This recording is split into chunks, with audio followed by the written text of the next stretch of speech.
Hi friends, welcome back to another episode of Generation Tech. My name is Alan. Today we continue our Star Wars Clone Wars history series where we'll be covering in depth all the events that happened in the Clone Wars. So far we're on Season 1, Episode 2, which will be covering the events of the Clone Wars during the year 22 BBY. In our last episode, we set up the events leading into the Battle of Geonosis. In this episode, we'll be looking in depth at what actually happened during the chaotic battle that ensued. We left off last time with the Jedi foolishly charging into the Geonosian execution arena. Their brass maneuver ended up killing around 3/4 of the entire Jedi task force of 212. Count Dooku and the Separatists have the remaining survivors surrounded in the center of the arena. Things look grim. Chapter 1, Clone Trooper Party Time. After the initial wave of Jedi starfighters were able to penetrate the Geonosian orbital defenses, the larger Acclamator-class assault ships began their approach on Geonosis. This battle was a unique situation because the Separatist forces on this world were still in preparation for the war and had kept most of their naval assets grounded and hidden on the planet. This meant above the planet, besides some orbital defenses and some droid starfighters, the Republic were able to approach the planet relatively unharassed. Later on in the war, important Separatist worlds like Geonosis were usually heavily defended by the Separatist Navy. They usually blockaded the planet by using battleships and cruisers. While the Republic Acclamator was a pretty well-armed ship for a transport, it was still a transport, and unable to go up against Separatist warships. Instead, it would rely on the Venator-class Star Destroyer and their fighters to clear a path. But on Geonosis, where the enemy lacked a fleet, the Republic was able to deploy ships without any escorts. As a matter of fact, the entire Republic fleet was made up of only 20 Acclamator assault ships, and the Venator-class Star Destroyer was not even in service at this time. The 700-meter-long Acclamator could disgorge a ridiculous amount of troopers and war material. One Acclamator could carry up to 16,000 clones, multiple squadrons of tanks, and artillery. Traditionally, in a contested landing zone, the Acclamators would use the LAAT to transport troops to the ground. These smaller gunships were faster and less susceptible to being hit by ground fire. This tactic also allowed commanders to spread forces out to larger areas, but in general, it was slower than having the ship actually land and dumping everything out at once.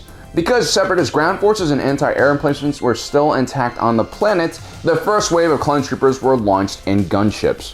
We mentioned this in one of our last videos. The GAR was able to smartly source all of their war material from one manufacturer, which is Quat Drive Yards, and their subsidiary Rathana Heavy Engineering. This meant all of their systems were compatible with one another. Each Acclamator carried around 80 of the LAAT transports, which could carry 30 troopers or one fully loaded ATTE.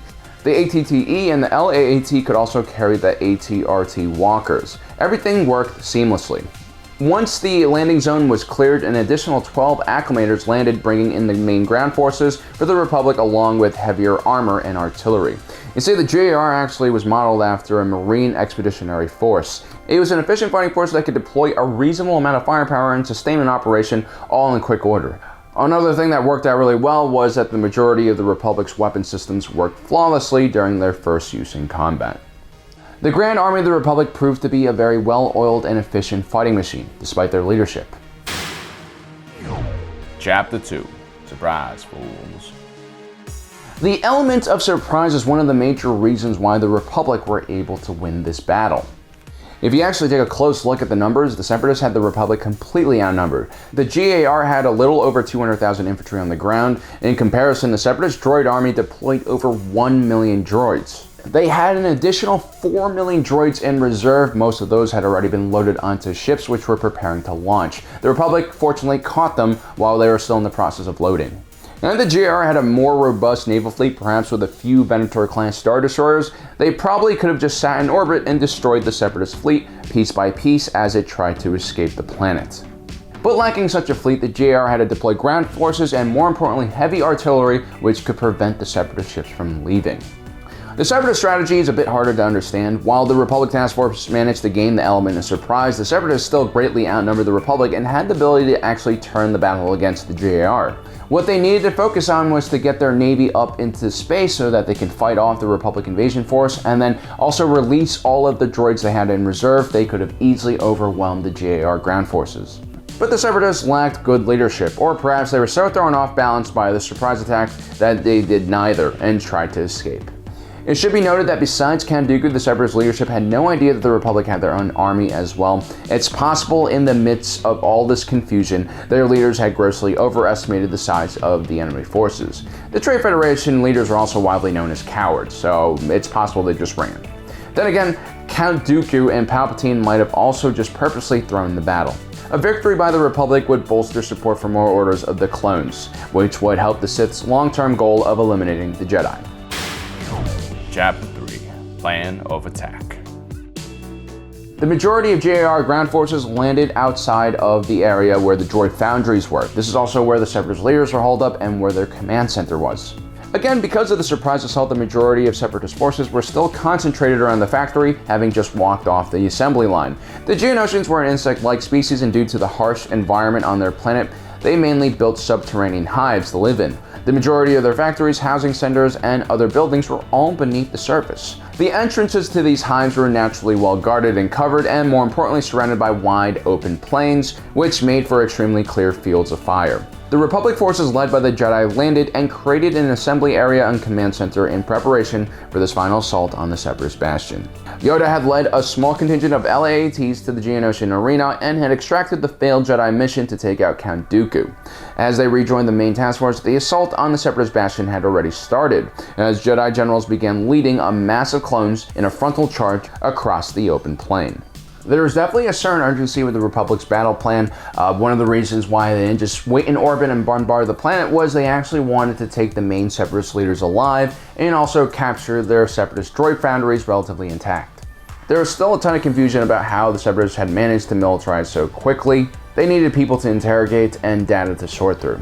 The Jedi also had their own motives. They wanted to uncover more information about the secretive Sith Lord who they believed was behind everything. Chapter 4. The Charge of the Clones. The Jedi generals at Geonosis were clearly very inexperienced and probably a bit too overconfident. They quickly led masses of clones into battle in what can only be described as a suicidal frontal assault. An experienced commander would have probably avoided sending his men across open ground while under heavy fire. And should the scenario really call for this type of assault, it usually would have been preceded by a large attack from artillery and air support, along with using methods of concealment like smoke. This would be the first time any clone trooper entered the battle. Although they were well trained for a variety of different battle environments, none of the sims could prepare them for the chaos about to unfold on Geonosis. Aside from being a very toxic and unpleasant world, the part of Geonosis where they had landed was basically one gigantic desert where there was no cover. Although the clone troopers fought alongside mechanized units, the majority of the men that were deployed on Geonosis were deployed on foot and had to basically cross several kilometers of open ground. It goes without saying it was a bloodbath. Entire battalions were wiped out in seconds by heavy Separatist artillery. Now, the one thing that the Republic did have going for it was that it had maintained space superiority. This also meant they controlled the airspace above the battlefield, and the Republic gunships were able to stay on the battlefield after deploying their units or tanks and carry out attack runs against Separatist armor. Strangely enough, the Separatists, instead of staying in their own defensive lines, counterattacked with their own offensive, leading to a massive clash in the middle of the desert. Perhaps this was due to the fact that the Separatist leaders were nervous about just how close the JR was getting and wanted to push them backwards.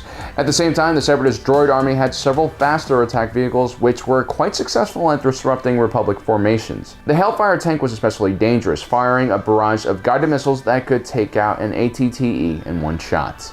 But eventually, with a combination of gunships and heavy armor, the Republic was able to push back the Separatist advance, albeit with very heavy and probably unsustainable casualties. Chapter 5. Oh no, all my friends are dead. You see, the Separatist counterattack was just a delaying action to allow the remaining Separatist droids to be loaded onto the Lucre Hulk freighters. Although the Republic was able to take down a few smaller Techno-Union ships and at least one or two Trade Federation core ships, the majority of the Separatist droid army along with their leadership managed to escape off the planet. Although the Grand Army of the Republic called this a victory, it was a type of Pyrrhic victory that usually leads to a war being lost. The Battle of Geonosis was a sobering awakening for the Republic, the Jedi, and the clone troopers. The Republic government finally understood how grossly they underestimated the size of the Separatist movement and how much military economic support they actually had. The Grand Army of the Republic had deployed all 200,000 of its clone troopers, and they were barely even able to make a dent in the Separatist droid army or prevent them from leaving. Each Lucre Hulk battleship that escaped Geonosis was carrying over 1 million B-1 battle droids, along with an assortment of other war material. And these ships were now spreading their forces across dozens of systems as the galaxy fell into chaos and war. For the Jedi, they had just suffered their single worst day since the 7th Battle of Ruusan almost 1,000 years ago. The Battle of Geonosis proved that the Jedi were completely unprepared to fight the sword of war, let alone lead other men into battle. And the foolish leadership of the clones by the Jedi during the battle would be remembered by the clones who survived. Before the battle, the clones had naively trusted their leaders. They were somewhat prepared for casualties, but what they weren't prepared for was the large amount of casualties and the lack of leadership from the Jedi generals. We don't know officially how many clones died, but we do know that 20,000 of them were wounded. Especially disastrous was how the clone commandos were deployed. The clone commandos were a heavily armed 4-man team that were designed for insertion behind enemy lines. They relied on heavy firepower and stealth to make up for their small numbers and would usually break contact when facing a superior force. The majority of the 10,000 clones in the JR were actually taken out of their Special Forces Command and then put into regular infantry units. In the mass charges we see on Geonosis, survival is basically all about luck, and the clone commandos suffered 5,000 casualties, greatly depleting the ranks of these highly trained soldiers. This would go on to haunt the Republic. As the war continued on and the war turned into a stalemate in many areas, special forces became more and more necessary. The few clone commando units that were properly deployed like Delta Squad were able to do a significant amount of damage behind the main battle lines. Delta Squad ended up successfully grabbing Separatist launch codes and even destroyed an entire core ship by themselves. Because of what ended up happening on Geonosis, many clone commandos would hold a grudge against the Jedi as the war continued on. It also didn't help that many of these units were trained by Mandalorians who didn't view the Jedi in such a good light. So there you have it, guys. That is part 2 of the Battle of Geonosis. This was a really unique battle that we wouldn't see again in the rest of the war. I mean, both sides were relatively unprepared, and basically both sides had their entire army and navy deployed in this one battle. Anyway, next time we'll be looking at part 3 of the Battle of Geonosis, which will cover how the battle wound down and what kind of effects it had on the rest of the galaxy. Also, we'll be looking at the duel between Obi-Wan Kenobi, Anakin, and Count Dooku, and later on Yoda. So don't forget to subscribe, hit that notification button so you don't miss out on the rest of this awesome content. As usual, thanks for joining us today. If you're watching this, you are Generation Tech.